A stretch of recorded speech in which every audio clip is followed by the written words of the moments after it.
ప్రార్థన. హలో అడ్డం ఉండాలి అట్లా.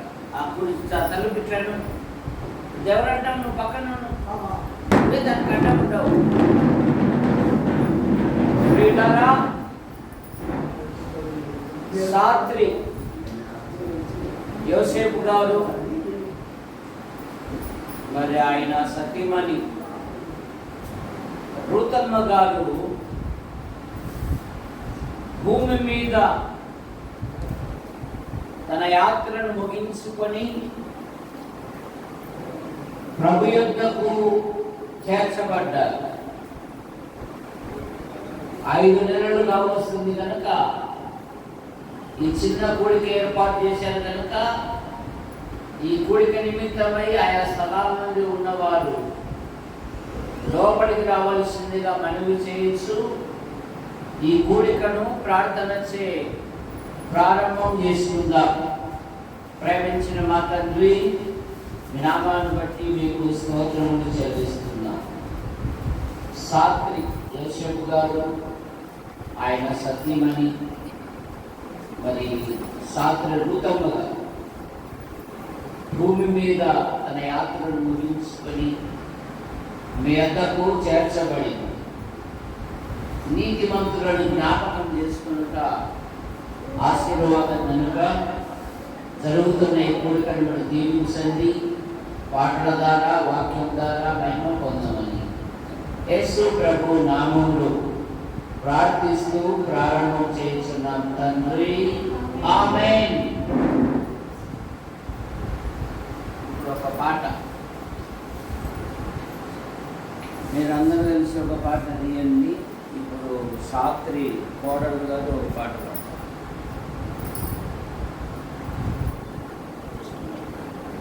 ఇక్కడ దాన్ని స్టార్ట్ పెట్టి దగ్గర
Maruna, Stulamemo,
రైట్.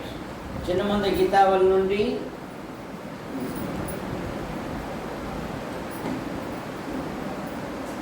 స్తుతియు మహిమ ఘనత నీకే.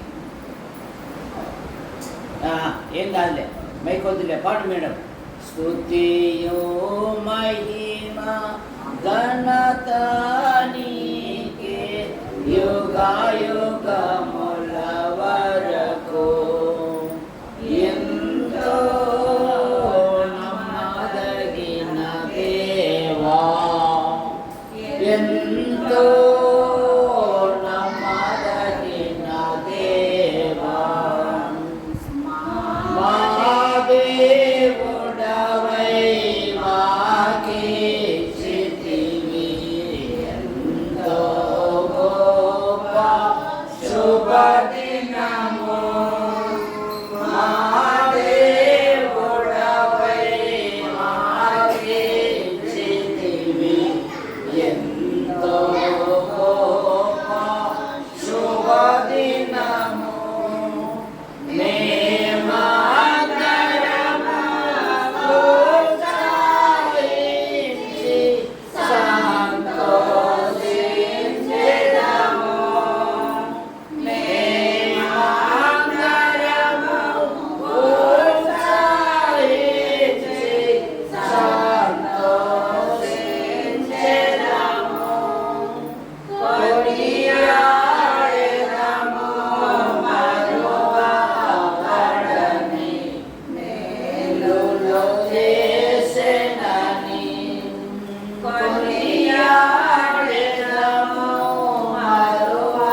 స్తుతియు మహిమ ఘనత నీకే యుగయుగముల వరకు.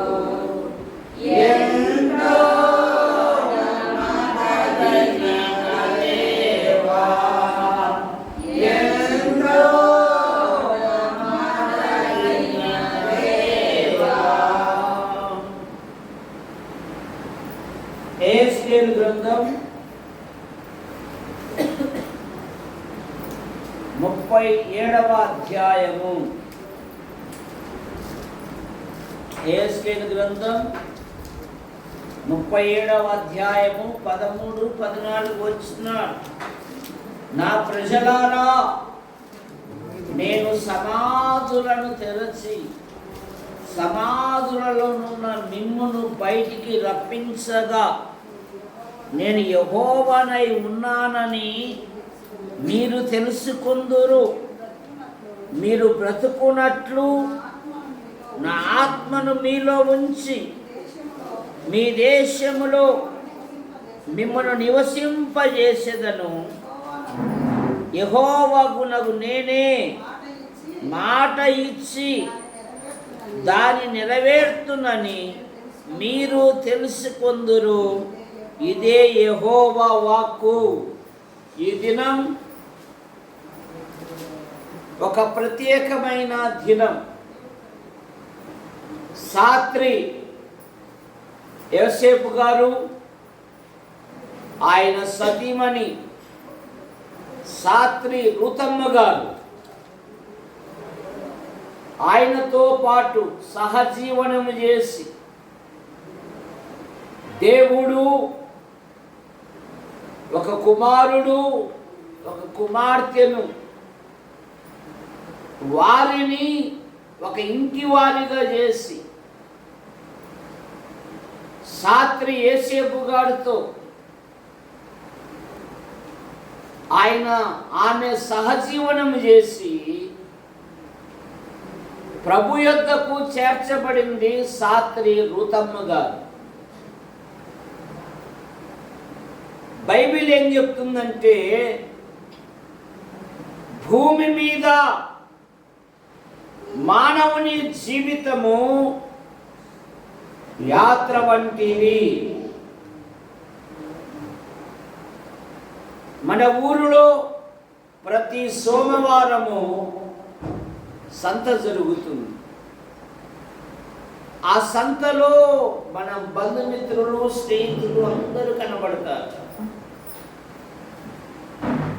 అయ్యా, అమ్మా నాయన బాగున్నారా? అందరూ బాగున్నారా? వచ్చావు కదా, భోజనానికి రా. తర్వాత ఎందుకంటే లేదు లేదు, ఇంటి తాళాలు నా దగ్గరే ఉన్నాయి, మరలా కలుసుకుందాములే అని ఆ మధ్యాహ్నము సంత కిక్కరించి ఉంటుంది. సాయంత్రం వెళ్ళి చూస్తే ఆ ప్లేస్ ఖాళీ అయి ఉంటుంది. భూమి మీద కూడా మానవుని జీవితము యాత్ర వంటిది. పుట్టినవారు గిట్టక తప్పదు. ఆయన అన్నాడు 90 కీర్తనలో, నరులారా తిరిగి రండి అన్నాడు.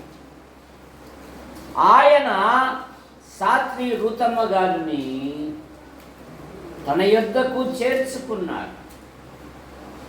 ఇక్కడ దేవుని వాక్యం చెప్తుందంటే, మృతులైన నీ వారిని సమాధులలో నుండి నేను బయటికి రప్పించెదను. మన ప్రభు అయిన యేసుక్రీస్తు వారు జీవాధిపతి. పాత నిబంధనలో ఏలియా సారేపాతు కుమారుని ఏ విధంగా బ్రతికించాడో, ఎలీషా షునేమీరాలు కుమారుని ఏ విధంగా బ్రతికించాడో, నూతన నిబంధనలో యేసు ప్రభు వారు భూమి మీద ఉన్నప్పుడు ఆయన అనేకులను చనిపోయిన వారిని బ్రతికించారు. యోహాను సువార్త 11వ అధ్యాయములో నా యందు విశ్వాసముంచువాడు చనిపోయినను తిరిగి బ్రతుకును. మానవుడు పాపములో పుట్టి పాపములో పెరిగి పాపములో జీవిస్తూ పాప పరిహారము కొరకై అనాది నుండి అనేకమైన ప్రయత్నములు చేస్తున్నారు. పాపములకు వచ్చు జీతము మరణము. మన ప్రభువైన యేసుక్రీస్తునందు నిత్య జీవమని బైబిల్ సెలవిస్తావు. అయ్యో, నేనెంత దౌర్భాగ్యులను! ఇట్టి మరణమునకు లోనకు శరీరము నుండి నన్ను ఎవడు విడిపించు? మానవుల పాపముల నుండి, మానవుల దోషముల నుండి, మానవుల అపరాధముల నుండి భూమి మీద ఎవరు విడిపించలే. దేవుడే లోకమును ప్రేమించి యేసుక్రీస్తు నామములో భూలోకానికి వచ్చాడు. ఆయన పవిత్రంగా జన్మించాడు, పవిత్రంగా జీవించాడు, ప్రజలకు మేలు చేశాడు. ఆయన ఆకలితో ఉన్న వారికి ఆహారం ఇచ్చాడు, అందులకు చూపునిచ్చాడు, అందహీనులను బాగు చేశాడు, మృతులైన వారిని సజీవులుగా లేపాడు. లాజరు సమాధి యొద్దకు వచ్చినప్పుడు లాజరు లెమ్ము అనగానే మృతుడు సజీవుడయ్యాడు. ఒక శతాధిపతి కుమార్తె బలహీనముగా ఉన్నప్పుడు ఆయన వచ్చేళ్ళకెళ్ళి ఆ అమ్మాయి చనిపోయింది. పాడేవారేమో రెడీ చేస్తున్నారు. యేసు ప్రభు వారు అంటున్నారు, స్థలమీయుడి అన్నారు. ఆ చిన్నదాని యొద్దకు వచ్చి ఆమె చిన్నదాన్ని చేయి పట్టుకొని తలితా కుమి అన్నాడు. చిన్నదానా లెమ్ము అనగానే మృతురాలు సజీవురాలుగా పేతురుగా దోర్కా అనే ఆమె యొప్పే పట్టణము సముద్రాన్ని కానుకొని ఉంది గనుక వృత్తికి చేపలు పట్టువారు గనక ఆ దినాలలో ఎక్కువ మంది చేపలు పడుతూ ఎప్పుడు పడితే అప్పుడు తుఫానులు వచ్చినప్పుడు అనేకులు చనిపోయేవారు. దోర్కా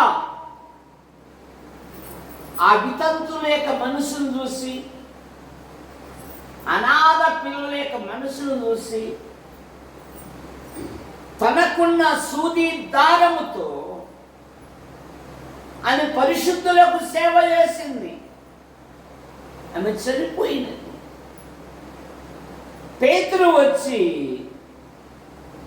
ఆమెను సజీవురాలుగా ఆమెను అప్పగించాడు. ఆమె క్రియలే ఆమెను పొగుడును అనే మాట సామెతల గ్రంథంలో మనం చూస్తాం. సాత్రి రూతమ్మ గారు కుటుంబ జీవనములో తన కుమారుని విషయంలోను కుమార్తె విషయంలోను తల్లిదండ్రులు వారికున్న సామర్థ్యాన్ని బట్టి వారు ఉన్నతమైన చదువులు చదివించారు. వారిని కుటుంబీకులుగా చేశారు. ఇదిగో ఆమె భూమి మీద తన యాత్రను ముగించుకొని ఇప్పుడు ప్రభు యొద్దకు చేర్చు. మరి సజీవులో ఉన్న మన పరిస్థితి ఏమిటి? ప్రభు అయిన యేసుక్రీస్తు వారు అన్నారు కదా, పరలోకానికి మార్గము నేనే అన్నాడు. నా ద్వారా తప్ప ఎవరును దేవుని యొద్దకు రాలేరు అన్నారు. మతము నిన్ను రక్షించదు. మత సంబంధమైన క్రియల ద్వారా పరలోకానికి చేర్చబడు. వాడు క్రొత్తగా జన్మించితేనే గాని దేవుని రాజ్యమునకు వారసుడు కానేరని యేసు ప్రభువే ధర్మశాస్త్ర పండితుడైన నికోదేముతో సెలవిచ్చాడు. రూతమ్మ గారు దేవుని యందు భయభక్తులు కలిగి ప్రభు కొరకు జీవించి మంచి పోరాటము పోరాడి తిని నా పరుగు తుదముట్టించి తిని విశ్వాసమును కాపాడుకొంటిని అన్నట్టుగా ఇప్పుడు ఆమె ప్రభు యొద్దకు సజీవులుగా మన పరిస్థితి, మన పాపముల కొరకు, మన దోషముల కొరకు, మన అపరాధముల నిమిత్తమై ప్రభువైన యేసుక్రీస్తు వారు సర్వ ప్రజల పాప నివారణ కొరకై ఆయన సిలువలో బలియాగమయ్యారు. కారణం, రక్తము చిందింపకుండా పాపములకు క్షమాపణ లేదు గనక మానవుడు అనాది నుండి జంతువులను పక్షులను బలిగా అర్పించుతున్నాడు. జంతువుల యొక్క రక్తము, పక్షుల యొక్క రక్తము పాపములను తీసివేయక అసాధ్యము గనుక లోక పాపం మోసుకొని పోవు దేవుని గొర్రె పిల్లగా సమస్త మానవాళి కొరకై ఆయన సిలువలో బలియాగమయ్యారు. రోమాపత్రిక 3వ అధ్యాయం 26వ వచనములో నమ్మువారు ఆయన కృపచేతనే ఉచితముగా ఖచ్చితముగా నీతిమంతులుగా తీర్చబడ్డారు. 4వ అధ్యాయం 25వ వచనములో ఆయన మన అపరాధముల నిమిత్తము అప్పగింపబడి మనము నీతిమంతులుగా తీర్చబడుటకై ఆయన లేపబడ్డాడు. కుమారుని యందు విశ్వసించువాడే నిత్య జీవము గలవాడు. అబ్రహాం అన్నాడు, దేవుడు దేనికి శిల్పియు నిర్మాణకుడై ఉన్నాడు. పునాదులు గల పట్టణము కొరకు అబ్రహాము ఎదురు చూస్తూ ఉన్నాడు. మనకు ఒక పట్టణం ఉంది. 2వ కొరింథీ పత్రిక 5వ అధ్యాయం మొదటి వచనము. 2వ కొరింథీ పత్రిక 5వ అధ్యాయము మొదటి వచనము. చదువమ్మా. మరి తెలుగు చదివచ్చా? చదువు, గట్టిగా చదువు. భూమి మీద మన గుడారమైన ఈ నివాసము శిథిలమైపోవును. చేతి పని గాక దేవుని చేత కట్టబడినది నిత్యమైన నివాసము పరలోకమందు మనకున్నది. నిత్యమైన నివాసము. మనుషుడు కట్టలేదు ఆ పట్టణమును, దేవుని చేత కట్టబడినది. ఆ పరలోకానికి వెళ్ళాలంటే ప్రభువైన యేసుక్రీస్తునందు విశ్వాసం, ఆయన నామమందు విశ్వాసముంచు వాడెవడో ఆయన నామ మూలముగా వానికి పాప క్షమాపణ దొరుకునని బైబిల్ సెలవిస్తుంది. కనుక ప్రియులారా, మన ప్రభువైన యేసుక్రీస్తు భూమి మీద ఉన్నప్పుడు ఆయన మృతులను సజీవులుగా చేశాడు. మనము ఆ మధ్య ఆకాశములో సాతి రూతమ్మ గారు ప్రభుతో వచ్చినప్పుడు మనము ఆ మధ్య ఆకాశంలో చూడాలంటే మనం ప్రభు కొరకు నిలబడాలి. 1 తెస్సలోనికలు 4వ అధ్యాయము. సాత్రి చిట్టిబాబు భార్య చదువుతారు. తెలుగు వచ్చామా? రోమచ్చా? తెలుగా రోమా? తెలుగు వచ్చు కదా, చదువు. 4:14 ఇటు తిప్పు, అటు తిప్పు, మేడం దిక్కు తిప్పు. 4:14 యేసు మృతి పొంది తిరిగి లేచెనని మనము నమ్మిన ఎడల అదే ప్రకారము యేసునందు నిద్రించిన వారి కంటే దేవుడు ఆయనతో కూడా వెంట పెట్టుకొని వచ్చును. చదవాలి. మేము ప్రభువు మాటను బట్టి మీతో చెప్పున్నదేమనగా ప్రభు రాకడ వరకు సజీవులమై నిలిచిండు మనము నిద్రించిన వారి కంటే ముందుగా ఆయన సన్నిధికి చేరము.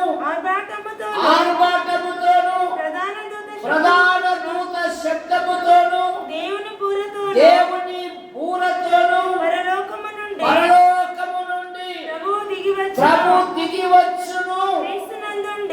క్రీస్తునందుండి మృతులైన వారు మొదట లేతురు. ఆ మీదట సజీవులమై నిలిచి ఉండు. మనము వారితో కూడా ఏకముగా ప్రభువును ఎదుర్కొనుటకు ఆకాశ మండలము గుండా మేఘముల మీద కొనిపోబడుదుము. కాగా మీరు మనము సదాకాలము ప్రభువుతో కూడా ఉందుము. కాబట్టి మీరు ఈ మాటల చేత ఒకరినొకడు ఆదరించుకొనుడి. అందుకే ఈ కూడిక ఏర్పాటు చేసింది. మా అమ్మగారు ప్రభు యొద్దకు చేర్చబడి 5 నెలలైంది. ఆమె క్రియలు, ఆమె జీవన విధానము, ఆమె మమ్ములను ఒక ఉన్నతమైన వ్యక్తులుగా చేసింది. మా కొరకు శ్రమపడింది, కష్టపడింది. మా కొరకు కూలి పనులు కూడా వెళ్ళింది. ఇదిగో నీతిమంతులను జ్ఞాపకం చేసుకున్నట ఆశీర్వాదము. కనుక మనము ఈ మాటల చేత ఒకరినొకడు ఆదరించుకుందాము. ఇంకా ఎవరైనా ఈ సభలో ప్రభుని అంగీకరించకపోతే ప్రభు అయిన యేసుని అంగీకరించాలని మనము చేయించు ఉన్నా ప్రార్థన చేసుకుంటాం. ప్రేమించిన మా తండ్రి, మీ నామాన్ని బట్టి మీకు స్తోత్రములు చెల్లిస్తున్నాం. సాత్రి యేసేపు గారు, ఆయన సతీమణి సాత్రి రూపమ్మ గారు దినమ్మ సహజీవనం చేసి కుటుంబానికి సేవ చేసి రూతమ్మ గారు మీ వద్దకు చేర్చారు. ఒకని తల్లి వారిని ఆదరించున్నట్లు నేను మిమ్మల్ని ఆదరించదను. దేవుడే వారి కన్నుల ప్రతి బాష్పబిందు తుడిచి వారి యావత్ పాదలో ఆయన పాదం ఉందిననే మాటను బట్టి రూతమ్మ గారు లేని లోటు ఒక తండ్రిగా, ఒక స్నేహితునిగా మీరు తోడుగా ఉన్నారు. యేసు ప్రభువా, ఇక్కడ చేర్చబడిన ప్రతి వారిని దీవించు. పిల్లలు 10 పరీక్షలు రాస్తూ ఉన్నారు. ప్రతి సబ్జెక్ట్లో మంచి ఫలితాలతో పాస్ అవటానికి పడతాయి. ఇంటర్మీడియట్ పిల్లలు పరీక్షలు సిద్ధపడుతూ ఉన్నారు. వారు రాయబోయే పరీక్షలలో మంచి ఫలితాలతో పాస్ అవటానికి పడతాయి. దేవరత్నం ఆయన భార్య తండ్రిని బట్టి, అలాగే సోదరి కుటుంబాన్ని బట్టి, కుమారుడు కుమార్తెను బట్టి, అత్తామామలు వారి కుటుంబ సభ్యులను బట్టి సాత్రి వంశవృక్షాన్ని బట్టి తెలుసుకోవాలి. అక్కడ చేర్చబడిన ప్రతి వారిని దీవించి ప్రభు అయిన యేసుని అంగీకరించి మీరే పొందాయి. వినుట వలన విశ్వాసం కలుగు. ఎందరైతే ఈ మాటలు విన్నారు ఈ రాత్రి వారిని కదిలించండి. దేవుని రాజ్యానికి వారసుగా ఉన్నట్లుగా కృపను దయచేయండి. యేసు ప్రభు నామములో ప్రార్థిస్తున్నాం తండ్రి, ఆమేన్. స్టాప్. దేవరడ్డం మా ఆహ్వానాన్ని మన్నించి ఇక్కడికి వచ్చిన ప్రతి ఒక్కరికి యేసు నామమున అందరికీ కృతజ్ఞతలు తెలుపుతున్నాము. కావున ప్రేమాభివృద్ధి ఏర్పాటు చేయనది చేసిన ప్రతి ఒక్కరు భోజనం చేయడం కోరుతున్నాము. మీ అందరికీ మా వందనములు. మీ అందరికీ మా వందనములు. మా కుటుంబం తరపున మా కుటుంబం తరపున ఆర్తి రాయ్